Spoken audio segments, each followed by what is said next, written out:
स्वर्गीय सुरेश कलमाडीजींना विनम्र श्रद्धांजली. राजकारणामध्ये ताकद बऱ्याच जणांना मिळते, पण विजन दृष्टी नसली तर त्या ताकदीचा उपयोग अवतीभोवतीच्या लोकांना, शहराला विजन नसल्यामुळे मिळत नाही. सुरेश कलमाडीजींच्या बाबतीमध्ये त्यांना ताकद ही राजकीय खूप मिळाली आणि दृष्टी असल्यामुळे पुणे शहराचा विकास करण्यामध्ये त्यांनी ह्या ताकदीचा खूप उपयोग केला.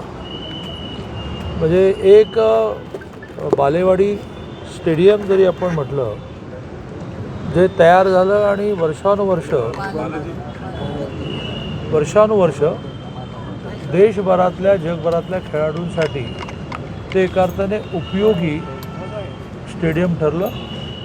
पुणे फेस्टिवलसारखा विषय असेल आणि त्यामुळे पुणे शहराच्या विकासामध्ये ज्यांचं योगदान मोठं होतं असे कलमाडीजी. आणि आश्चर्य म्हणजे की आजारी होते, व्हीलचेअरवरून फिरायचे, आजारी होते तरी लोकांना भेटायला बोलवायचे, चर्चा करायचे, काही ना काही सुचवायचे.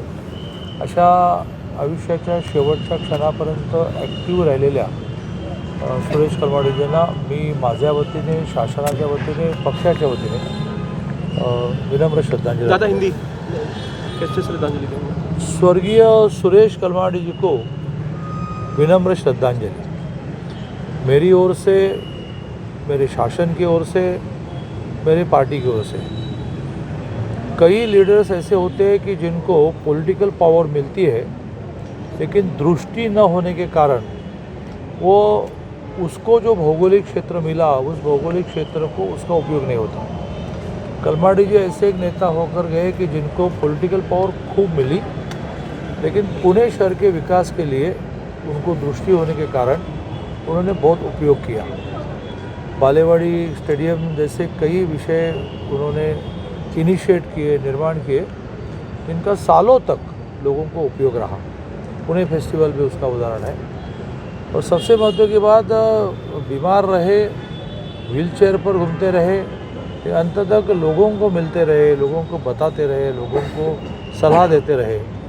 ऐसे एक श्वास के अंतिम क्षण तक जो एक्टिव रहे, ऐसे सुरेश कलमाडी जी को विनम्र श्रद्धांजलि. Thank you.